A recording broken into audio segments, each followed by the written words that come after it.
him, "Doctor, how do you pronounce your last name?" He said, "It's Dr. Ken." So I'll go along with that. For spelling, it's Howayeck, Dr. Ken. If you could hold your questions until after the presentation, we'll give you a chance to ask all your questions after the speaker is finished.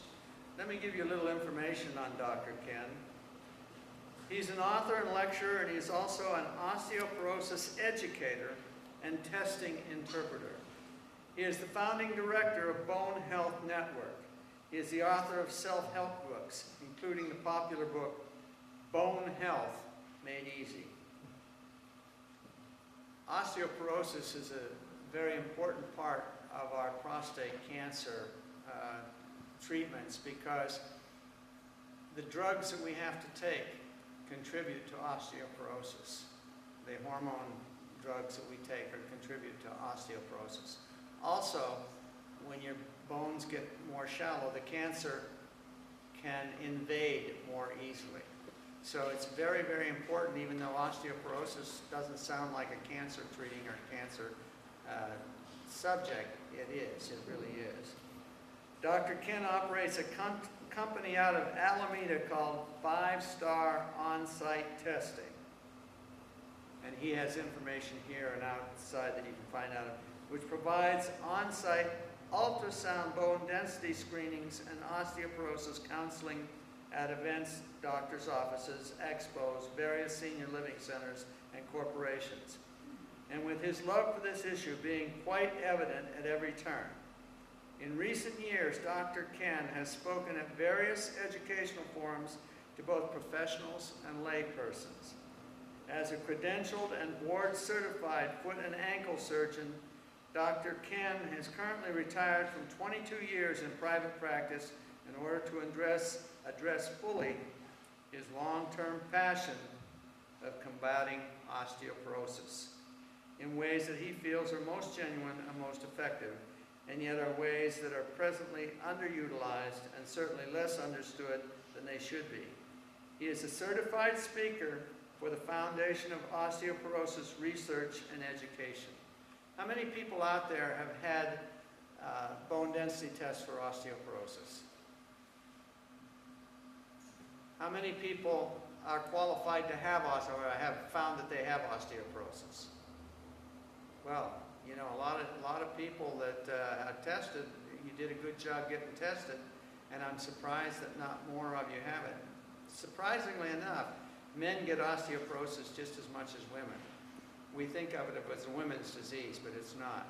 Especially prostate cancer men have to be very careful of it.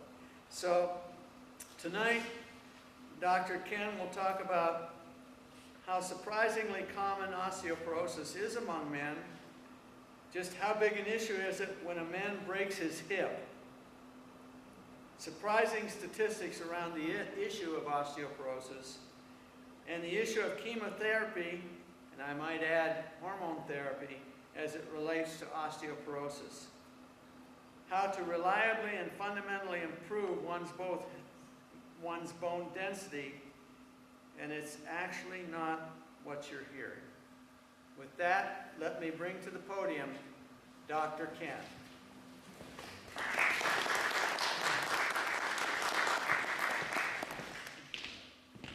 Can you all hear me okay? I tend to talk loud. Everybody can hear me all right? How about a round of applause for Russ? And thank you, Russ, for putting this together. You did a great job with everything. So, I'm going to talk about bone health made easy. That's my job, is to make it easy for people to understand. So, one of the first things I'm going to do is I'm going to turn my cell phone off, so I'm not going to disturb you. So, the other thing I want to mention too is, as Russ said, if you can kind of reserve your questions toward the end, you're going to have questions. If you don't already have them, some of the things I say will probably bring up some questions. So if I don't catch you here, maybe I'll catch you out there where I'm screening people at the end. If anybody wants to be screened at the end of the talk, I'm going to make myself available for as long as necessary. It only takes 2 minutes. I would have you take your right shoe and sock off. I will give you a colorized results form. It's $20. I'll give you a form you can take to your doctor. It has a 2% margin of error. It's very accurate. You should do it. If you've not done it before, you should do it. And even if you have done it before, you should do it because it'll help you corroborate your previous results. So anyway, bone health made easy. Now here's the thing about that term. I'm not really making it easy. It already is easy. We've made it so darn hard, so darn murky and confusing unnecessarily. And you're going to be surprised just how easy things are. I'm going to give you a couple examples of just how much easier it all is than you've been led to believe. Do you know we're the only animal species on this planet who get osteoporosis? And I've corroborated this with different veterinarians, and they don't see it. They never see it. So do you suppose it's because all these other animal species out there are taking courses in osteoporosis and we're not? Well, there's reason to believe that we once did not get it, and that we're not supposed to have it, and it's not a natural part of aging. You're being told a lot of interesting things that I happen to know are not true. How about this one? It's hard to get better. No, it is not. It's easy to get better. And I see lots of people get better. And you know what? In a minute, I'm going to do what your doctor does. And I'm going to scare the dickens out of you with some statistics. And I don't do it because I get any jollies out of scaring you. I'm doing it to alert you to the problem. And I talk all over the country. And I wouldn't be scaring people if I didn't at the same time know you could get better. And that you will get better if you want to get better, okay? Because I see lots of people get better. For example, this area here, formerly known as osteopenia, we're not supposed to use that word anymore, by the way. We're supposed to say borderline. This whole box, not just the line, but the whole box is borderline. Or you can say low bone density, but we're not supposed to say osteopenia. But a lot of people refer to this as pre-osteoporosis. I hate that term. That means you're about to get osteoporosis. It also means pre-better, pre-green, because you could be going up too, okay? So if you go on Wikipedia tonight and you learn about osteopenia, and they go on and on and on, I happen to like Wikipedia, but they're going to go on and on and on about osteopenia, and I promise you, all it means is almost good and almost bad. That's all it means. Doesn't mean any direction. It doesn't mean anything different. The reason we're trying to get rid of that word is because it's a long word and it's confusing, and it almost sounds like a diagnosis, and it isn't. It sounds like something maybe you should be on a medicine for, and that's absolutely not true. You're not supposed to be on a medicine now for osteopenia. So let's start to make things easier, okay? And I'll tell you what's happened because we've made things so darn hard. Right now, 7 out of 10 people who have osteoporosis don't even know they have it. We've done a bad job of identifying it. We've done a bad job with the terms. We haven't tried to make it easy for people. You know, when I test people, and I've tested thousands of people, and I run into them down the line, or, you know, we high five and they tell me how they got better and all, I will ask them how they got better, and I'll ask them what their score is now. They won't know their score. They won't even remember what their original score is. Nobody remembers their score. But you know what they remember? They remember their color. And we're visual. People remember their color. I didn't make up these colors, but I'm trying to highlight them because I think it engages people. A lot of what I've done and what I've found out over the last few years is how to engage people in this as they should be, with facts and things that pertain to them. And I even have personal programs where I stay with a person for a week. Long distance, email, text messaging, phone calls, and I stay with them for a week because you know what I've also found out? For many of you to get better, you need to sit down with somebody for 2 or 3 hours. That's hard to do in a medical office. Doctors don't have 2 or 3 hours because I'm going to go through A, B, C with you, which pertains to everybody. That's how you get better. It's that simple, by the way. I'm going to go through A, B, C with you, but what I want you to know is those of you who are in trouble, and you need to talk about ABC a little bit more, especially as it pertains to you, that's where someone needs to sit down with you and find out all the things you did right and wrong before, all the things you're doing right and wrong now, and all the things you're getting ready to do right or wrong, so that we can get you better reliably and faster, okay? But that takes time. But if you spend the time with a person, you get them engaged in their problem, they get better. Remember when we hated computers? Remember when we were scared of computers? We never thought there was any chance at all we would operate one, let alone own one, maybe own more than one. It all changed, didn't it? What happened? They made it easy. We do this with osteoporosis, I'm telling you, we're going to lick it. We are. We've got a big problem on our hand. In the next 30 years, the incidence of osteoporosis is going to go anywhere from doubling to tripling. This is the osteoporosis country. We consume more dairy than any country in the world. Go figure. Does that make much sense? It doesn't make much sense, does it? So we've got a big problem on our hand. It's huge and it's growing. And I'm telling you, this I know from experience. If we dared to go into the elementary schools and high schools with that contraption over there, or any reasonable bone density device, we'd be shocked by what we find out. These kids are drinking soda, they're eating a lousy diet, they're not getting much exercise, they're doing everything wrong, okay? So we need to catch people early. Not when your insurance company says you can now qualify for a DEXA because you're over 65 and you meet the risk factors. That's crazy. You need to catch things early. My machine will do a 5-year-old. Catch things early so you find out if it's in your family, you can alert other people. Catch things early so you can do more things about it. Because young people will get osteoporosis. It's crazy the way the system is set up. The system is set up to qualify for you whether or not you need that test. Well, you know what? You need the test. We all do. And they're going to say, well, you just had a DEXA scan. Looks like you don't need another one for 2 or 3 years. Wrong. The International Society for Clinical Densitometry, ISCD, these are the physicians and scientists throughout the world who take this issue very seriously. That makes the National Osteoporosis Foundation look like a social club. They say you can know your improvement in 6 months.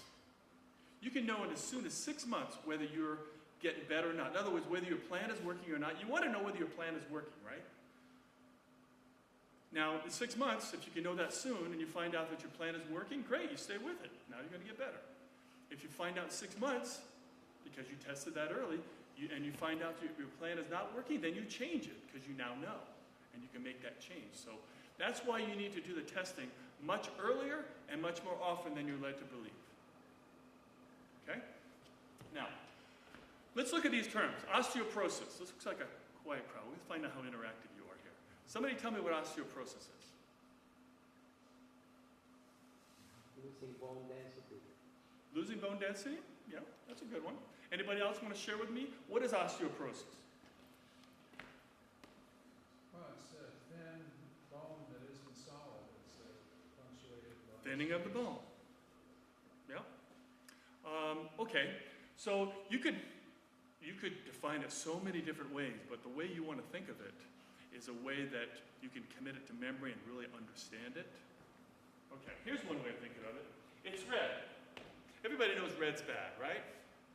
You drive your car through an intersection, the light's red, that means you have a high level of risk going through that intersection at that given time, right? Now, they use this color system with avalanches, they use it with Homeland Security. Everybody knows green's good and red's bad. High risk for fracture, low risk for fracture, moderate risk for fracture. Okay? Osteoporosis means porous bones in Latin. That's all it means. It just means porous bones. So now, I've cut through a lot of bones. I know what bones look like when you cut through them. I've always noticed that when you cut through bones, they kind of look like a sea sponge. And they've got similar holes and cavities in them, much like a sea sponge would have. So if you want to think of those cavities, those, we call them bone cells or labyrinths, think of them as bubbles. So tell me, if you have osteoporosis, those bubbles that I'm referring to that are in your bones, are those bubbles too little or are they too big? They're too big. What happens if those bubbles get bigger and bigger? Your bones start to get hollow, don't they? Now, the more porous your bones go, the worse you are. They get really porous, they become hollow. The more dense, and that's the opposite, the better. They cannot be too dense. The denser, the better. So the higher you go, the better. Now this scale goes up to 2. The highest I think I've ever seen was a 5.3 on an African-American dietitian marathon runner.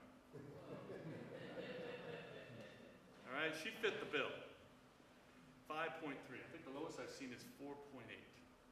So you can go really high, you can go really low. That machine will test whatever you are. It'll tell you what you are. It's brutally honest. And the two people who are glad they get tested are the person who scored really well and also the person who scored really poorly because they found out. Okay? All right, so now you know what osteoporosis is, but I don't want you to think of it that way. You could say, well, it's red, it's a negative 2.5 t-score. That doesn't mean a whole lot to you. Porous bones, maybe that means a little bit more to you. But this is the way I want you to think of osteoporosis. You know how you can break a bone because you fell? And that's normally the way it works. You fall and you break a bone. There's a sequence there. You broke a bone because you fell. That's not osteoporosis. Osteoporosis is not you falling and breaking a bone. Osteoporosis is you breaking a bone and falling.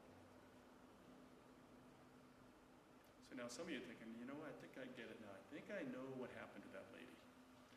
You know, we were in the room, and this little lady we happened to notice off to the side, we fell on the ground. We actually heard a bone break. Some of us knew her. We knew she had pretty good balance. We don't know what the heck it was she tripped on. We never found out what made her fall. Well, she didn't fall and break a bone. She broke a bone on the way down. And that happens a lot. Things like you're waiting for the bus. Maybe you're brushing your teeth. Maybe you sneeze. Maybe you just look to your side, and you broke your hip doing nothing. Okay, so I'm going to tell you what bones are like. By the way, I mentioned I've seen a lot of bones. I've held it in my hands. I've moved it. I've removed it. I've done lots of things with bones. I know what bones are like. By the way, what color is bone? Somebody tell me, what color is live human bone with no blood in the way? You have a tourniquet on the leg. You're looking straight at live human bone. What color is it? It's not white. No, it's not yellow. Gray? Yes. It's a light gray. But you know what I've noticed over the years? And this has maybe scratched my head for a long time. Everybody seems to have a little different shade of light gray. I see like a lavender light gray. I see a pinkish light gray. I see a bluish. I see a darker, like a charcoal gray, a yellowish gray. And I never understood for a long time, why does everybody have bones that look different than the other person? Why does everybody seem to have a different appearance to their bones? What do you think? Calcium. Calcium. It's not calcium, and it's also not ethnicity, and it's not age. Diet? Well, that's partially true. Putting it in simpler terms, it's because of what the bone's made out of. Do you folks know all the things that bones do? Bones do a whole bunch of things. I'll run through them really quick. They don't just keep you from becoming a blob on the floor. Bones are a detoxifier. They are a buffering agent. They are a storing system for fatty acids. They make hormones, believe it or not. They make cells. They make red cells, white blood cells, and they make platelets. They make stem cells. They do all kinds of things. So when you make your bones healthy, a lot of things can happen. But when bones are made of something other than what they are, if they look weird, they look odd, that means they're made of something other than what they're supposed to be made out of. That's what I've noticed, because I've noticed this. They get soft when they look weird. When they look discolored a little bit, they're softer. So I want you to imagine this, because not many people here probably have a surgical background where you know what a semi-blunt or surgical instrument is, but I want you to imagine a fork, which would be similar to a semi-blunt surgical instrument. You have a patient in front of you. This person has normal bone density. This patient has high bone density. They're normal. Their bone is presented right in front of you. You've got this fork, which hopefully you've sterilized before you bring it in the field. You have this fork aimed down. The business end is aimed down. And there's no way you're driving that fork through the bone. The bone is simply too dense, too strong. You cannot drive it through. But what if they happen to score in the yellow? If they're in the yellow, formerly known as osteopenia, now where they have a moderate risk of fracture, it's going through easily. Easily, because we break bone by accident all the time with our retractors. So bone can be that soft. So now you think, well, wait a minute. Now what about red? How soft is it when they're in the red? Well, I want you to imagine the same fork again. Aim down. But now I want you to aim it up. And I want you to change from your full fisted grip down to a 2-finger grip. With the blunt side going down, it's going through easily. Easily. Okay? So that's how soft bone can be. Now it shouldn't be hard for you to imagine that you could break a bone and fall. Now I know that a lot of people, probably including some of you, get these words mixed up, osteopenia with osteoporosis, and maybe you throw in osteoarthritis, and people often mistake that one for osteoporosis. They're not even related. They're not at all the same. They just happen to share the same first few syllables. Osteo means bone. Osteoarthritis is arthritis. In fact, it's 90% of all arthritides. You don't say arthritises, you say arthritides. Okay? 90% of them are wear and tear, damage-related, age-related arthritis, which is osteoarthritis. So don't get it mixed up with osteoporosis. In fact, if you think about it, osteoarthritis and osteoporosis are in some ways opposites.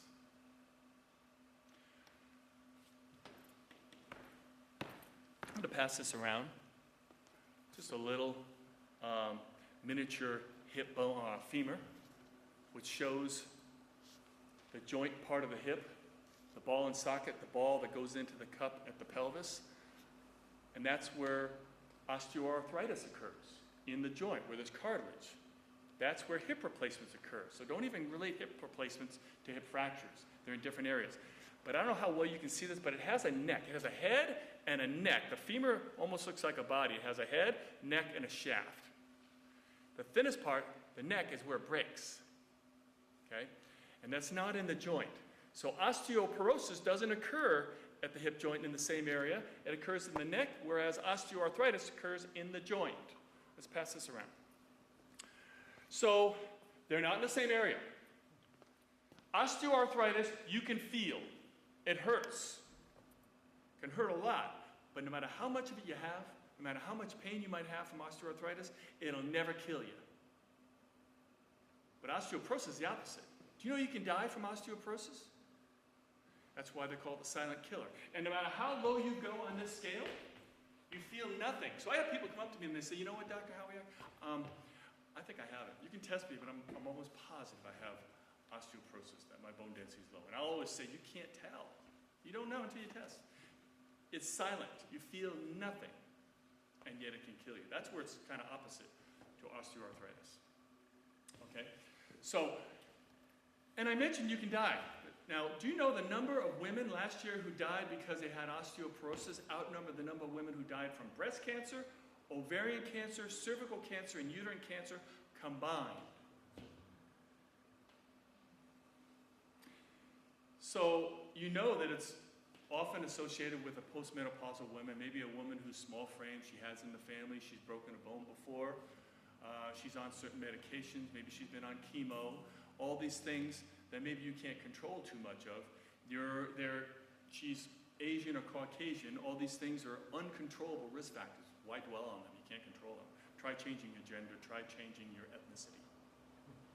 Why dwell on the things you can't control? But I know you men are thinking right now, you know what? I'm glad I'm not a woman. Guess what, man? I'm going to share a couple things with you. And this has to do with both men and women. Do you know, it seems like we've got people over the age of 50 here. If you're over the age of 50, statistically, if you break your hip today, statistically, you will have a 24% chance of being dead in the next 12 months. Because of that break. So I'm going to say it differently, because 24% is kind of the same as 1 out of 4. 1 out of 4 who break their hip are gone within the year because of that injury. So you can die from osteoporosis. If you're lucky enough not to be one of those 24%, you still have a 75% chance of never fully recovering. So therein lies the disability part. Death and disability. Okay, I'm going to get back to you men now.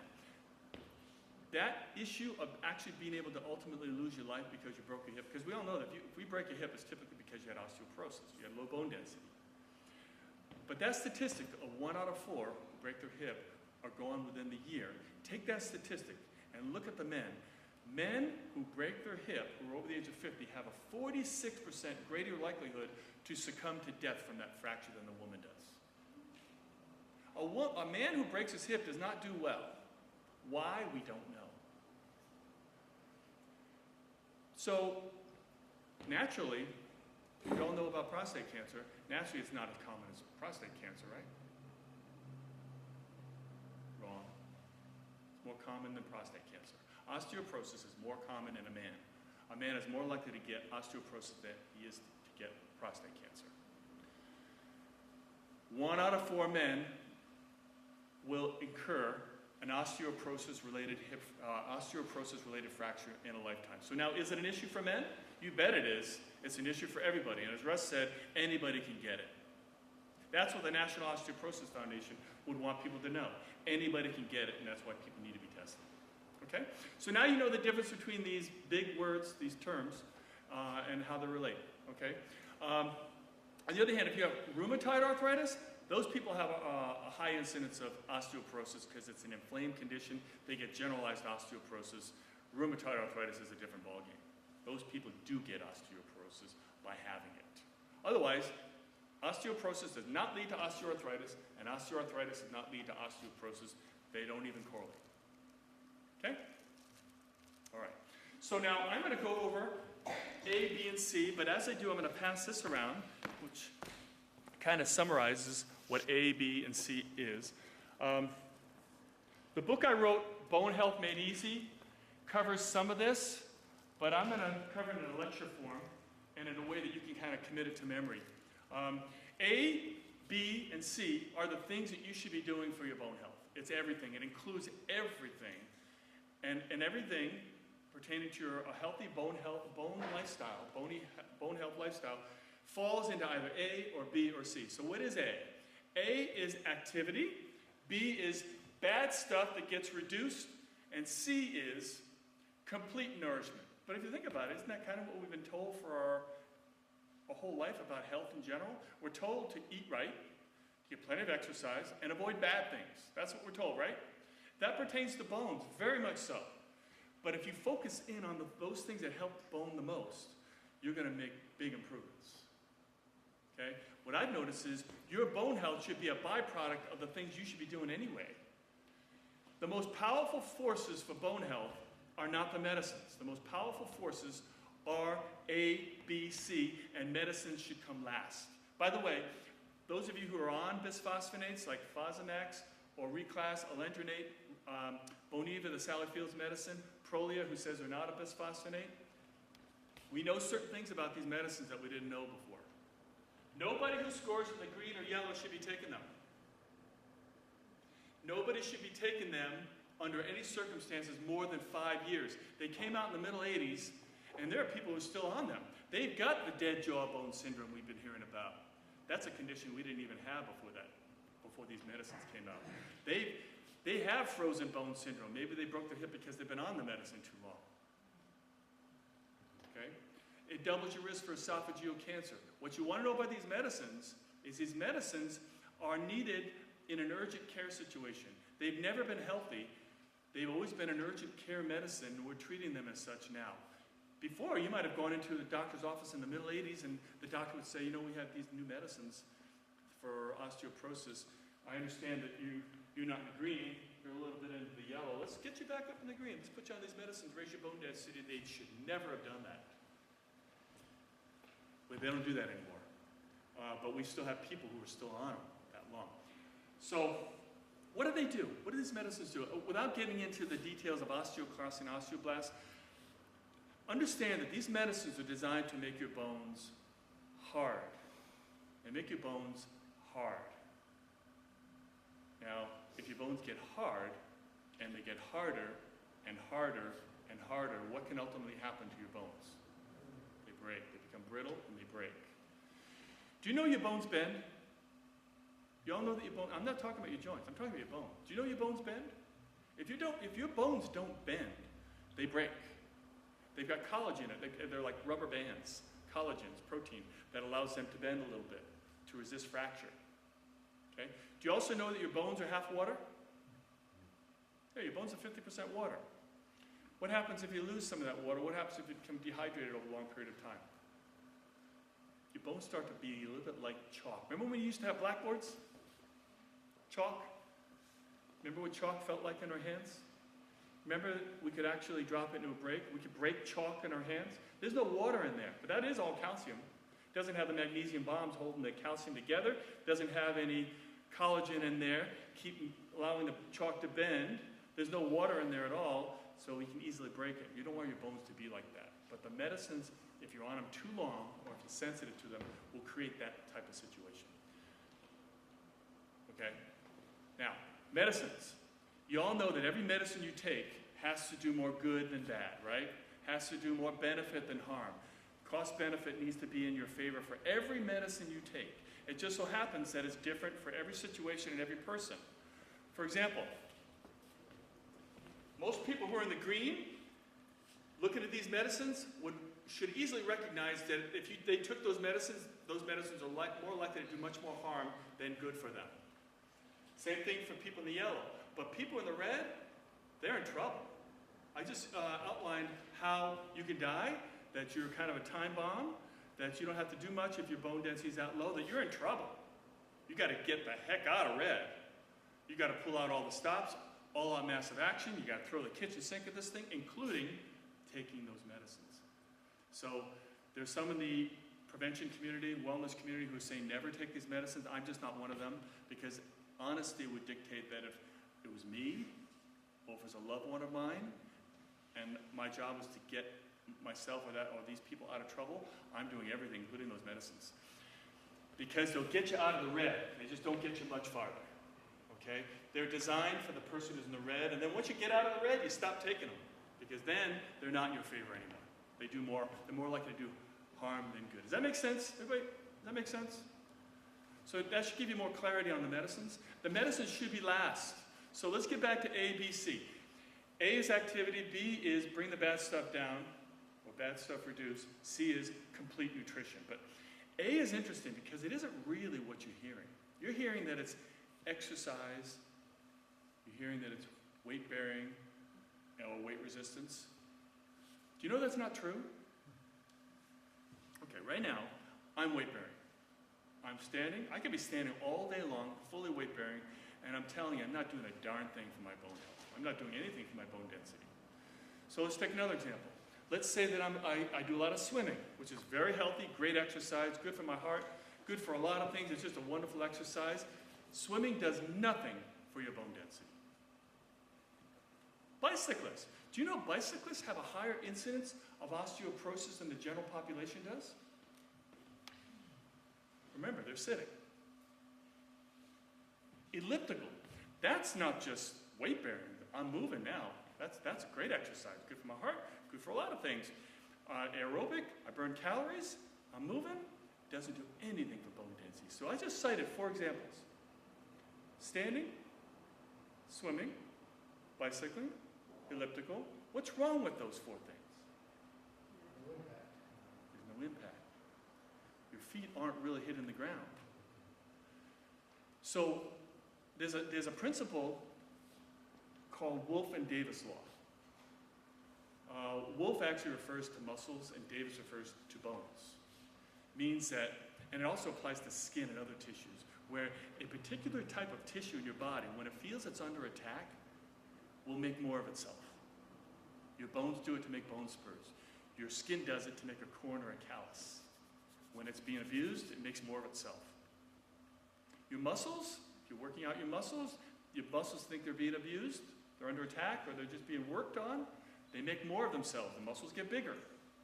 Your bones do the same thing. When the bone thinks that they're suffering the effects of the environment, which is a shock wave. Impact. The bones feel a shock wave. Now, if I walk this softly, really softly, there's a shock wave that's going all the way to the top of my head. I can't control it. I don't have to walk like this. That shock wave's going up to the top of my skeleton, stimulating bone growth, even if I walk softly. Okay? So we need that constant, repetitive shock wave to make our bones get stronger. It's called walking.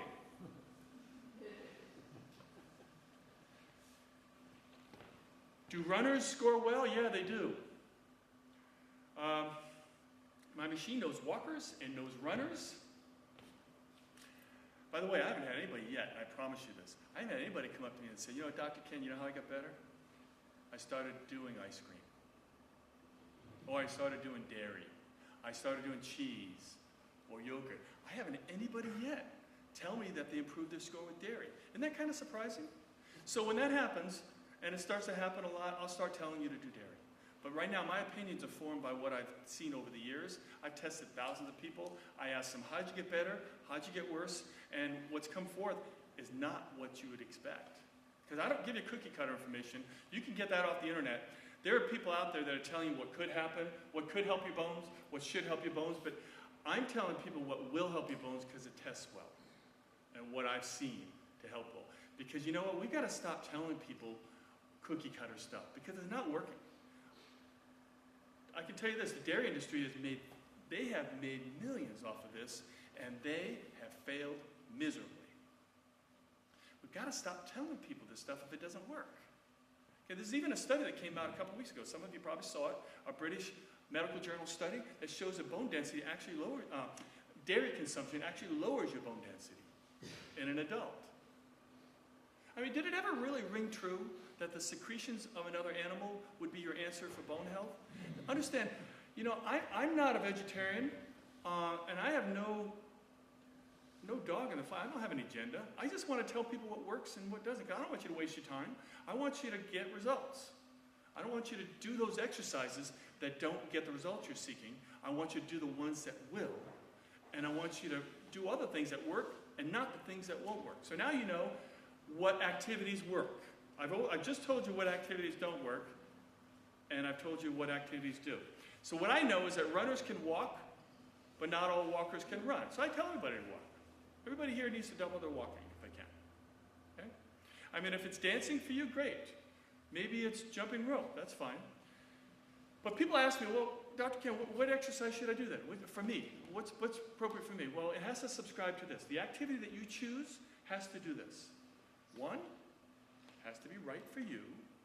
Maybe you need your doctor or your personal trainer involved. Two, you have to do it right. And three, you must be able to sustain it. You don't have to get cute. There's a YouTube video that I see sometimes out there from a bone health educator who's telling people to do this. That's a good way to get stress fractures, and you're not going to sustain that. You don't have to be clever with this. Walk. Do a lot of walking. We are meant to walk. I don't know if we were meant to swim. Maybe we were, but I do know that we were meant to walk. Okay? You don't have to do different weird things. Okay? All right. So everybody knows that A is really not A. It's really S. It's shockwave. So those of you who are wondering about weight resistance is great for the same reason. Weight resistance actually creates a shockwave. It stimulates A1 fibers to a lesser degree than impact does. So if weight resistance, weight training for you is right for you and you're doing it right and you can keep it up, great, do that. I just don't think it's right for everybody.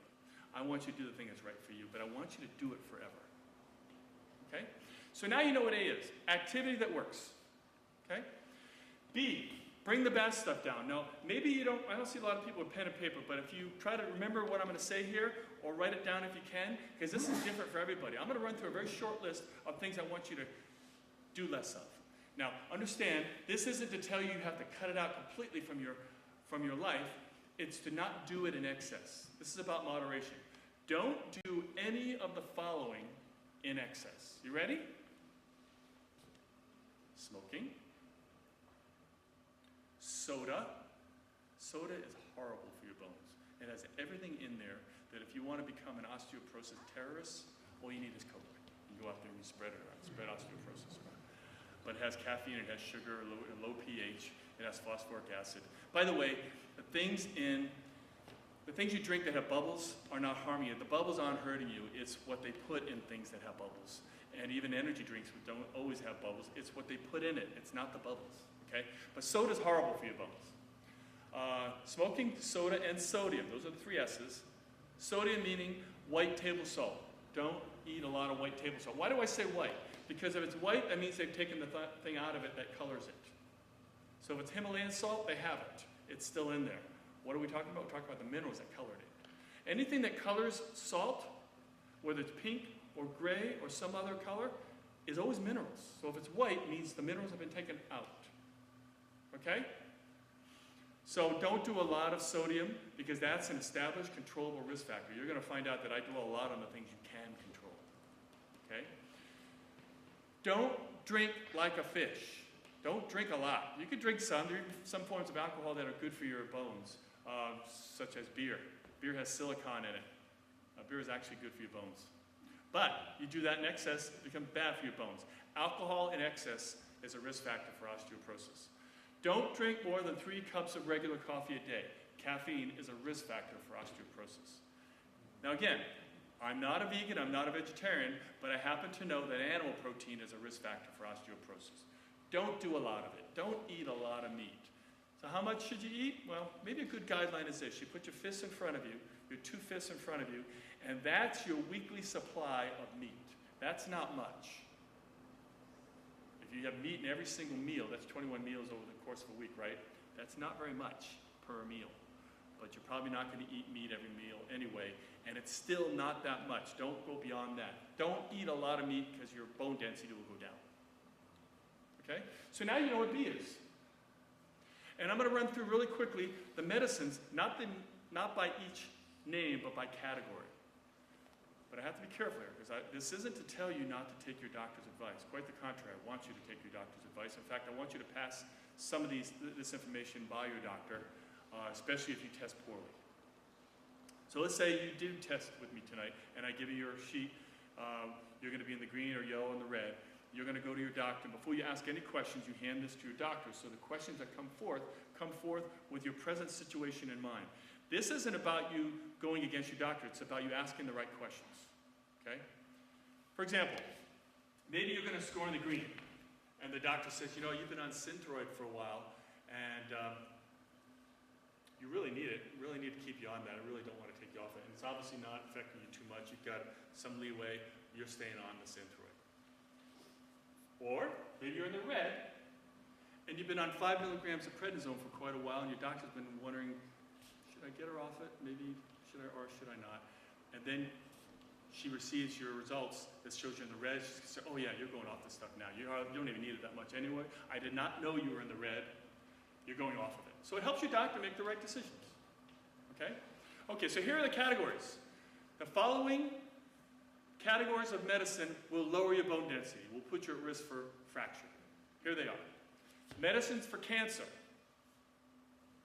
Medicines for hypothyroidism. Now, to have a thyroid condition, whether it's high or low, will put you at risk for osteoporosis, can lower your bone density. But to take a medicine for it worsens it, especially if it's low thyroid that you have.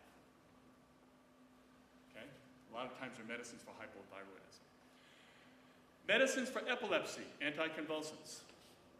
Medicines for asthma, yes, including Advair. Protein pump inhibitors, that's just a lot of words for the medicines that they prescribe for an acid stomach. Okay? They include Nexium and Prilosec, lowers your bone density. Okay? Certain types of antihistamines as well. Prednisone turns your bones to dust. Now, a lot of people need to be on it, though, for various reasons, and when they are on it, they need to be tapered off of it. So you never just go off your prednisone, but just bear in mind, it's a formidable force toward loss of bone. Okay? It thins your bones as it thins your skin. It thins tissues. Typically, when your doctor puts you on that, it means you really needed to be on it. Okay? Okay, so the last category of medicines that put you at risk for bone fracture is the following. You ready? Medicines for osteoporosis. Go figure. Because maybe you weren't a candidate for it and you put on it. Maybe you're sensitive to it. Maybe you've been taking it for more than 5 years. Okay?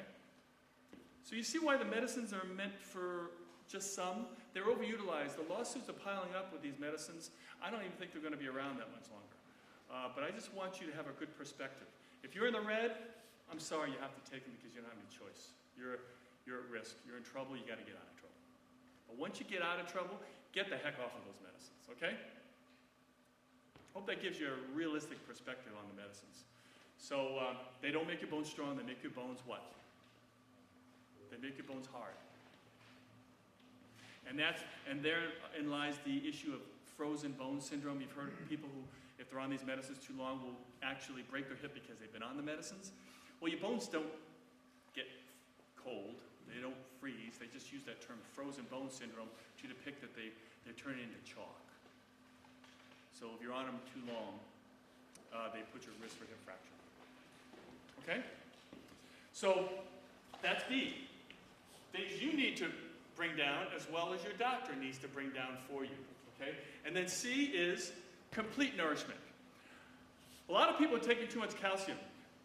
We're not recommending that people take as much calcium as we did before. I think 500 to 900 is a good range.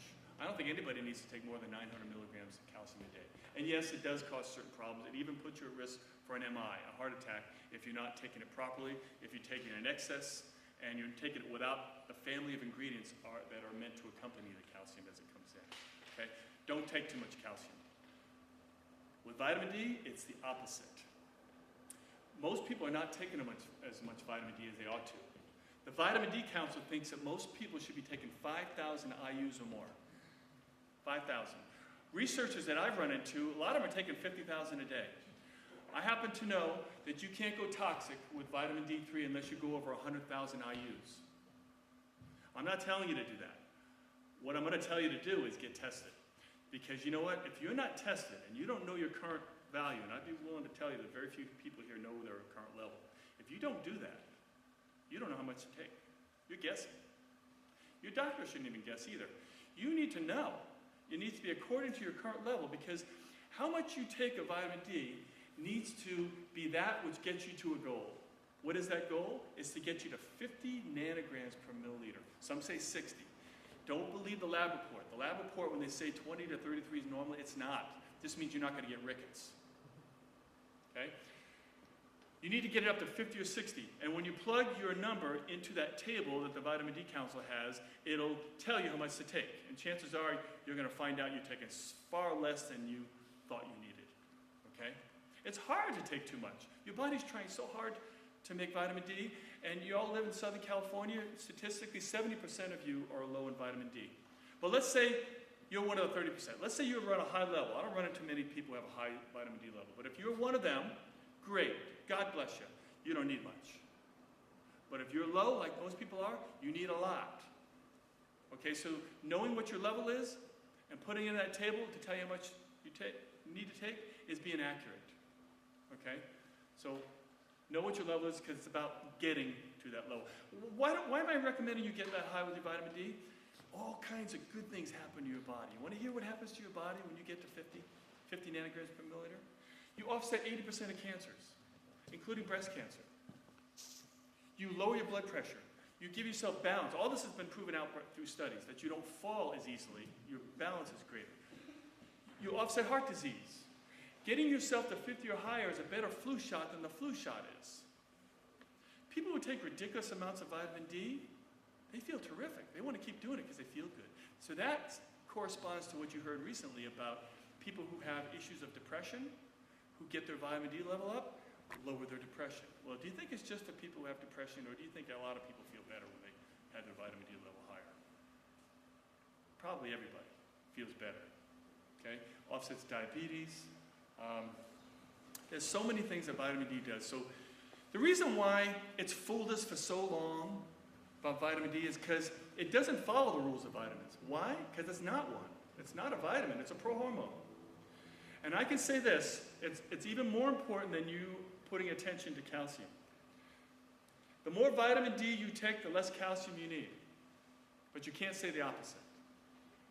The more vitamin D you take, the less calcium you need. The higher your level of vitamin D, the less need for calcium. Okay? You know they've gone back 60 years? They haven't found a reported overdose of vitamin D yet.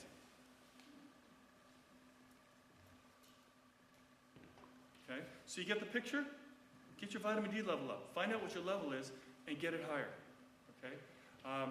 So now you know that it's quite likely you could be taking too much calcium and not enough vitamin D. That's what it means to be complete nutrition or complete supplementation.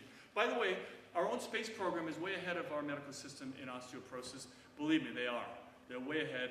One of the things that they concluded is that they weren't getting results from calcium supplements. And by the way, they don't follow FDA guidelines at all. They follow their own rules. They do their own studies, and they found out that they weren't getting results from calcium supplements. They were getting it from something called bentonite. Some of you women don't know what bentonite is. It's clay that you might put on your face to detoxify your face, to provide minerals to your face. It's clay. It's what the Native Americans consumed for thousands of years. It has lots of minerals in it. You can take it internally as long as it says that on the jar. And they were getting results from bentonite, clay. But they weren't getting it from calcium. It kind of makes you wonder, because we're so often so clean with our food, whether food is supposed to be dirty. Who knows? I don't know. But you do want the minerals. Okay? So you get the picture on what it means to be complete. Okay, so now you know what A, B, and C are, right? Okay, so I'm going to pause, and maybe I can answer some questions. And yeah. What's the rationale for taking supplement of both calcium and vitamin D? And what's the principle why the more vitamin D you take, less calcium? Because vitamin D allows you to absorb it and allows you to get it to bone. Now, I don't really think they should be taken together. And when I say together, I don't really think you should rely on the vitamin D that's in your calcium supplement. They're often together. But why? Because if your need is really to raise your vitamin D, do you want to be raising your calcium up with it? That's kind of why they have to be separate. Because if you wanted to raise your D, you don't want to have to be raising your calcium with it. How much D you need to take depends on your level. You need to get tested. Get tested every 6 to 12 months. Find out what your level is. And then the second point is, if calcium is generally the most popular dietary supplement. Now, calcium is known for constipation. How would you combat the side effect of? You know, that's a tough one. First of all, take it with food. That allows you to absorb more. It's like a cement, it's in the body. And you know, I think the best way to combat that? And you mentioned about the water, not too much, but actually water is needed. Constipation is an issue with a lot of people taking calcium supplements. And I'm going to try not to get too technical here, but I'm going to answer your question. If I had that issue with taking calcium, I would take something called lactoferrin. Lactoferrin, some of you might have heard about. It's expensive stuff. You find it in the better nutrition stores. Life Extension, Niken, there are a whole bunch of brands for it. Lactoferrin is what helps you process calcium so it absorbs smoothly and it gets to bone smoothly. How do you spell it? Lactoferrin.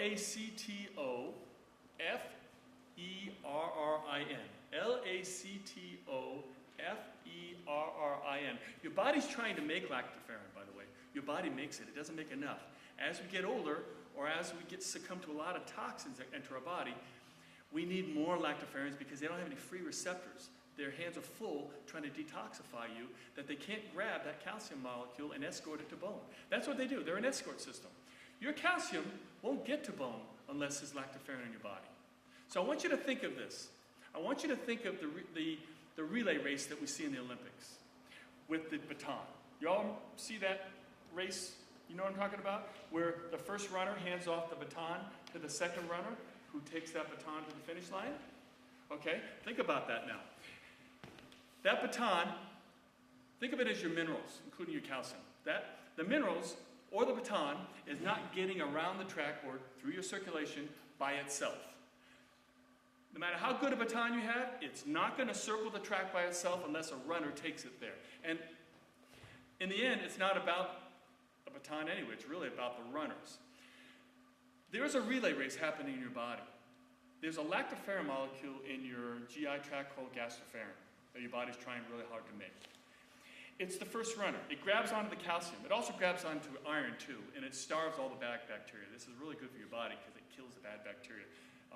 But it grabs onto minerals, including calcium, and takes it to the intestinal mucosa, the junction between the outside of your body and the inside of your body, takes it to the membrane, and just on the other side of that veil, that membrane, is your bloodstream. And it hands it off to the second runner, the other lactoferrin molecule called osteoporosis. I apologize, you asked. But if that other lactoferrin molecule will take it all the way to bone. Now your calcium becomes safe. Now your calcium starts to work. If you can meet the demand of the calcium with the lactoferrins by getting that at the nutrition store, your calcium becomes really effective and really safe. That's how you make your calcium work. Did I lose anybody with that? Lactoferrins, I want you to learn about. It's what makes your calcium work, and it's what makes your calcium safe. It's actually more important because we're actually more deficient in lactoferrins than we are in calcium. Calcium is something that's really been overblown as to its importance. We're finding out now that silicon could be actually more important because silicon does a lot of things. Silicon actually helps you make the collagen. You can't make collagen, you can't make the bony matrix without silicon.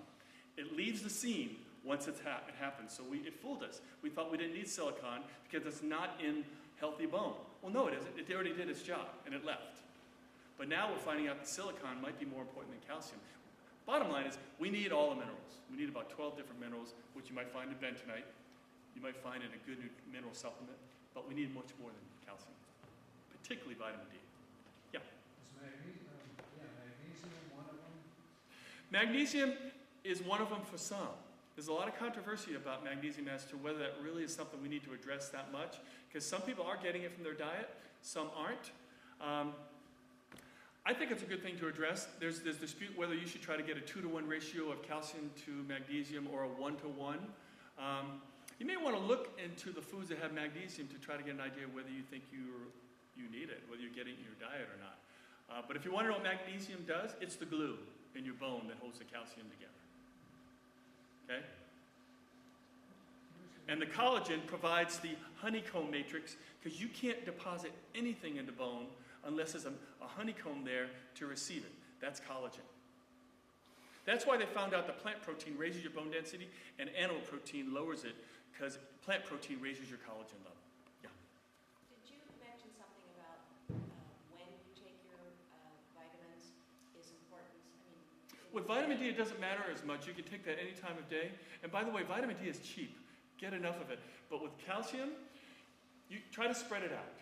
So if you're dealing with 3 different pills, let's say 300 milligrams, 300 milligrams, 300 milligrams, which would be max. Take one with breakfast, one with lunch, one with dinner, because you want to spread it out, and you want to take it with food, because you absorb so much more if you're taking it with food. is that of all of your vitamins? You know, that really pertains to a lot of your vitamins. The principles of spreading things out, the principle of taking things with food, not because you have to, because you're going to cause harm in some way, but because you can. If you can take supplements with food, it affords you an opportunity to absorb more of it.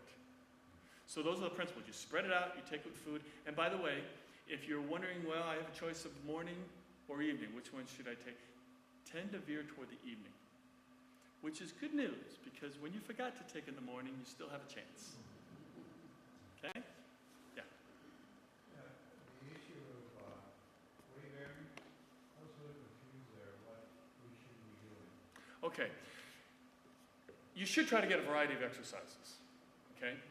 But if you want to focus it toward bone and make your bones benefit optimally, you're going to benefit from a shock wave that subscribes to the Wolf and Davis law that stimulates bone growth.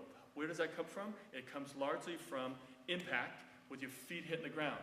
It might occur from weight resistance too, because that creates a little bit of a shock wave too. But your feet hitting the ground repetitively, walking or running, stimulates bone growth. Okay? You can't make up for it by falling off the Empire State Building and hitting the ground once. Did I answer your question? Well, so, you know, it's like lifting weights not good. No, it is good, but I don't think it's right for everybody. There's another principle of why weight resistance is helpful too. This is interesting. Arnold Schwarzenegger and anybody who builds their body up with lots of muscle will have strong bones. Why?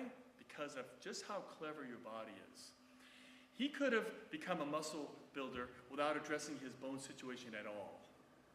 And while he built bones, he was building bone. Why? Because your body won't allow disproportion. It won't let you have a skinny skeletal frame and all these muscles around it. Your body will meet the demand. That's what the thought is behind weight resistance. So, by the way, osteoporosis is a pediatric disease. Have you heard that before? You'll hear it again. Osteoporosis is a pediatric disease with geriatric consequences.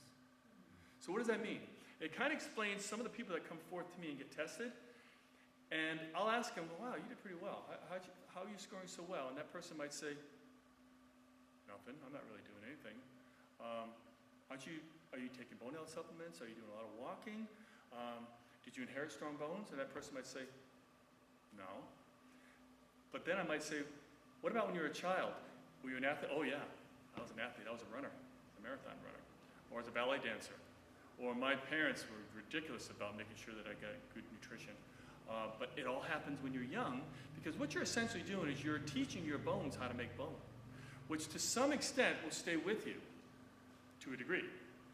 So that's what they mean by you do things early, or that's why it's a pediatric disease with geriatric consequences. Yeah? Now, there are tests in regards to how good are your plants. Now, is there a clinical test, aside from going to the laboratory and doing the bone density? Maybe you put it like people who lift weight, the body responds in such a way that is commensurate to what's going on in the bone by being muscle mass.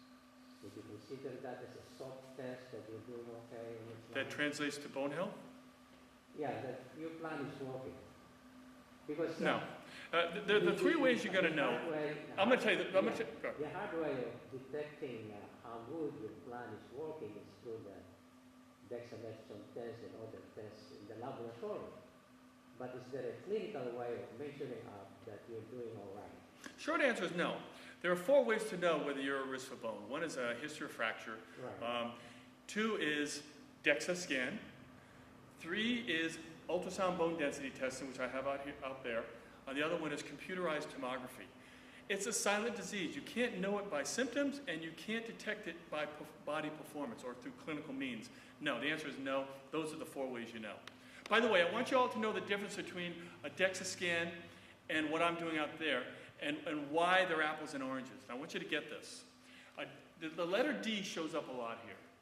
A DEXA scan is for your doctor to diagnose with. A DEXA scan is for your doctor to differentiate 3 different parts of your body. By the way, if you got the label or the diagnosis of osteoporosis or osteopenia, it simply meant that you had that in one of those 3 areas. And then you qualified for the entire diagnosis, which means you can have normal bones. You might have a variety of T-scores because every bone has a different T-score. So getting back to that, a DEXA is for your doctor to diagnose and differentiate. A DEXA is also for the doctor to monitor the skeletal effects of drugs. So it helps your doctor qualify you for a medicine, but also to medical legally defend not putting you on it. Okay? It's really a nice thing for your doctor. My problem with DEXA is that people don't understand the results, and doctors aren't sharing it with you. Maybe they don't have time, but people don't understand their DEXA results, and it's disengaging. Nobody is thrilled by the results that come forth on a DEXA scan. It doesn't really mean a whole lot to them. With that, this allows you to do it early, often, no radiation. It allows you, you're doing 1 bone, you're getting the heel bone. But understand now, the heel bone is the best bone to get if you're going to get 1 bone. If you have osteoporosis is going to show up in every bone in your body. So what that means is you need 1 bone. You need at least 1 bone. And if you're going to get 1 bone, you want to get the best bone. And I'll spare you the 8 to 10 reasons why the heel bone is the best bone to get. For one thing, it's the best predictive. It predicts other bones better, predicts the likelihood of other bones breaking more than they can predict themselves. That's one of the reasons. But with that, it allows you to self-monitor. You could do it early and often and have your finger on the pulse of your progress. So if you can't get another DEXA scan for another 2-3 years, simply because your insurance company doesn't want to pay for it, you can do this. So you got to plug in the blanks. So now you can know every 6 months how you're doing. ISCD says you can show a statistically significant change in as soon as 6 months. What does that mean? You can know every 6 months whether your plan's working or not working. You can do that with that. Good luck doing that with a DEXA scan. Now, am I saying not to get a DEXA scan? No, I think you should get one, because it is good to get a diagnosis, and it is good to corroborate one test against another. Get as many DEXA scans as you possibly can. Unfortunately, you're not going to get nearly as many as you need, because your insurance company doesn't want to pay for them.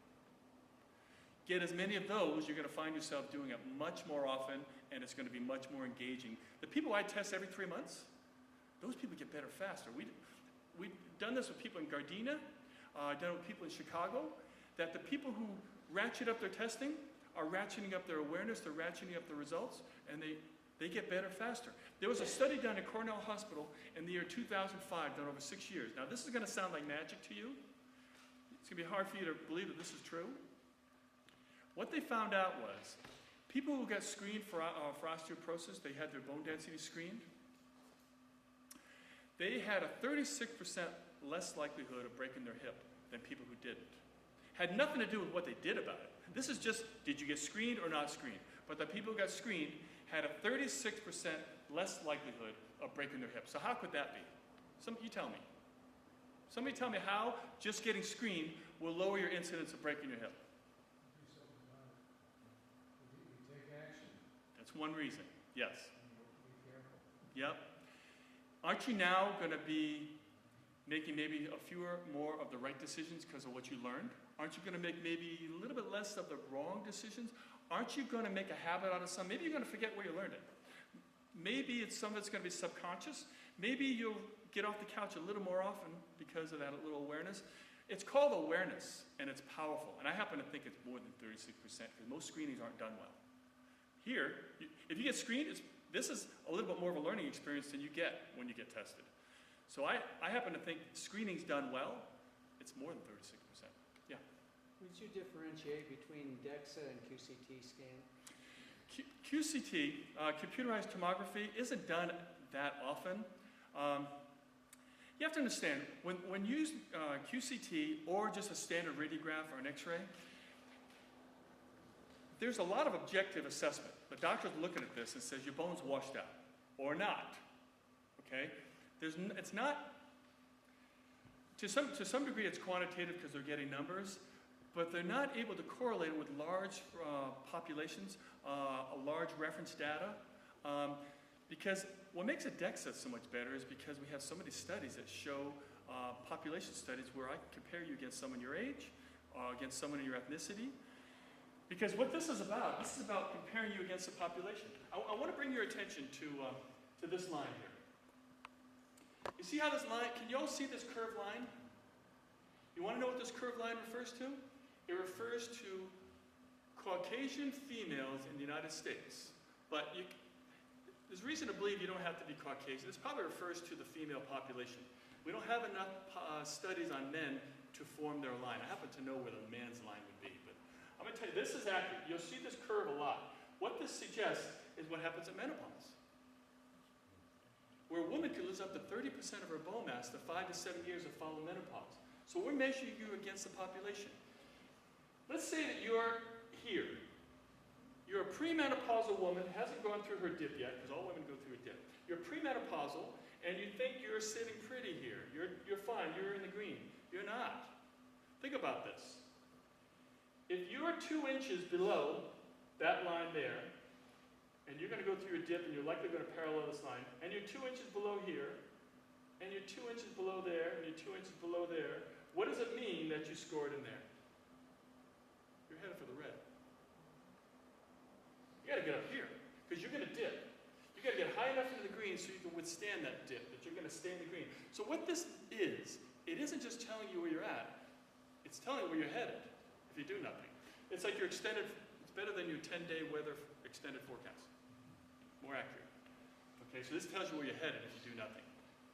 See why we need to do younger ages and women who are premenopausal too, and men? And by the way, this isn't official, but I think the man's is a straight line that goes from there to there. What's the Just out of meaning experience. that 6 to 12 MOS? Okay, so this also tells you how often you ought to do it. If your interest is in prevention, you're not going to hear this from your insurance company or from your doctor, because the medical delivery system is about problem solving, crisis intervention. If your interest is in wellness and prevention, not getting the problem, you want to have your finger on the pulse of your progress. You want to be doing those often so you prevent yourself from getting in trouble. So if you score in the green today, because I tested you over there and you score in the green, you can wait 6 to 12 months. You can wait 12 months to get tested. If you're in trouble, well, you better know in 6 months whether your plan's working or not. Because if it's not working, you got to change it. If it is working, you can keep it. But you better know as soon as you can know, because you're in trouble. You don't have the luxury of time, you better test in 6 months. Good luck getting that with a DEXA scan. If you're in the red, I'm going to tell you to do that again in 6 months so we can get you up there. If you're in the yellow, it's just between the two. That's all. Does that make sense? I formulated that guideline in my book, Bone Health Made Easy, because no one had ever set up guidelines if your interest is in preventing the problem rather than managing it once you have it. Okay? Everybody here should get tested. I'll stick around as long as we need to get to everybody. Yeah? One quick question, sir.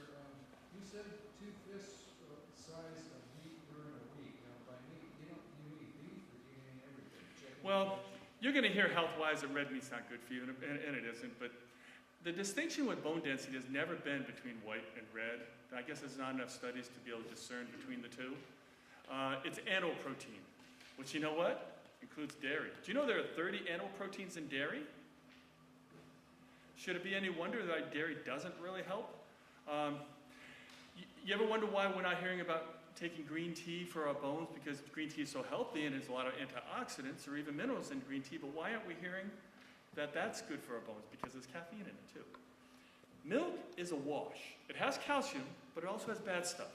Green tea has great stuff in it, but it also has a little bit of caffeine. When you've got good and bad, they almost neutralize each other. There are a lot of things out there that are a wash. Your Himalayan salt is the best salt you could probably take, but don't do too much of it because it's a wash. Yeah, it has minerals, but it also has sodium. Don't listen to those people who tell you to take Celtic salt or mineral salts for bones. No, it's a wash. It's good and bad. Does that make sense, what I mean by a wash? Yeah. There's not a lot of minerals in dairy. There's calcium. And by the way, there's no vitamin D in milk. And they put it in it. And I'm going to tell you right now, the 6 foods on planet Earth that have vitamin D. And then that's all there is. It's just these 6. And they're not health foods, by the way. Fatty fish, egg yolk, pork, yes, pork,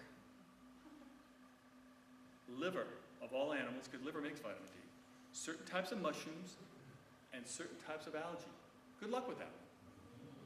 That's why we don't think you can get enough from your diet, because it's hard to get enough of that. Nobody thinks you can.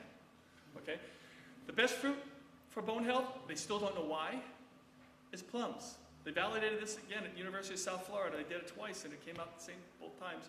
That plums are far and away the healthiest fruits for your bones. Apples were number 2, but far behind.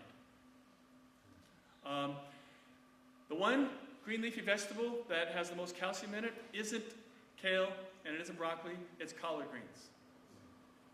And what has more calcium in it than green leafy vegetables is sesame seeds.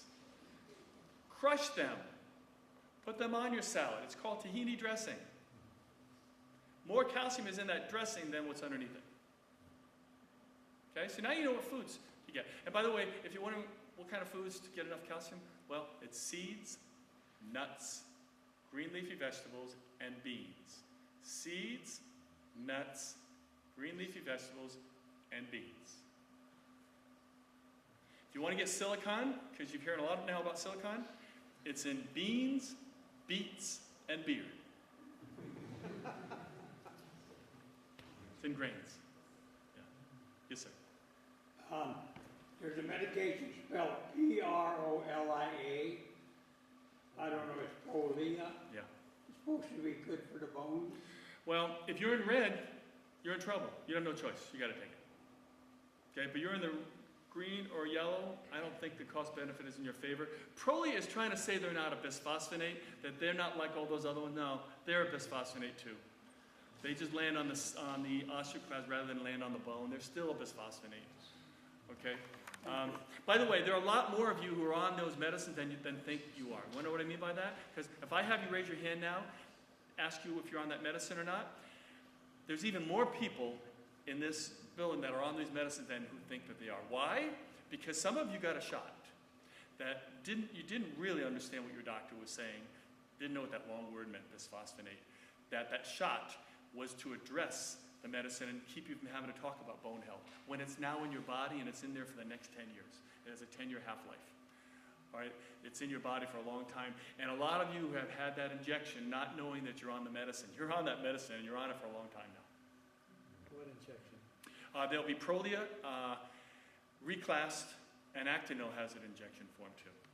If you want to know what those bisphosphonates are that I'm referring to, they are Fosamax, alendronate, reclassed, Actonil, Prolia, the Sally Fields medicine, Boniva. Okay? And I didn't tell you not to take them. I tell you that only you take them if you need them. Or Zometa and Exeva. What's that? Zometa and Exeva. Yeah, those are proprietary names. Yeah. Yeah. Why do people tend to die from a hip fracture? Good question. Now, if you go online tonight and you look that up, this is what you're going to learn. You're going to learn that it's largely because of the hospitalization, that if you were to break your hip because you had osteoporosis, that you're likely going to end up in the hospital. Whether or not you're going to have surgery or not, you're going to end up in the hospital. Now, we know that a lot of bad things happen when you end up in the hospital. Okay? Doctors often say a hospital is no place for anybody that's sick. What happens? Well, things like over-medication, pneumonia, blood clots, infection, a lot of things happen. That's really the reason. Now, I want to share something with you. My mom, who broke her hip and she was gone 6 weeks later, she was 85 years old and frail, and she had no business undergoing the knife, but all 7 of us kids said she needed to. The reason was they had to drive a rod across her hip to give her relief. If I break my hip right now, you're all nice people. You're going to come to my aid. You're going to want me to not have pain. You're going to give me relief. You're going to position my body in a position where I'm not bearing weight on a broken bone. So you tell me right now how I must position my body in the presence of a hip fracture so I'm not bearing weight on a broken bone. Tell me. How must I position my body? If I'm on my back, let's say I'm on my good side. I'm now torquing the fracture fragment. I'm separating, that's worse. If I'm on my bad side, I'm bearing direct weight on it. If I'm sitting down, oh, that's bearing weight on it. If I'm standing up, can't do that. I'm walking together. I've got to be an astronaut. I've got to be floating. The point is, if you're in that much pain and the meds aren't doing it for you, and you can't get comfortable, because no matter how you place your body, you're hurting your fracture fragment, that's called emotional turmoil. And I don't know if you can do a study on that. And I happen to think that the human will is very strong. I think we can turn on the give up, and we can turn off the give up when we get older. So that's your answer.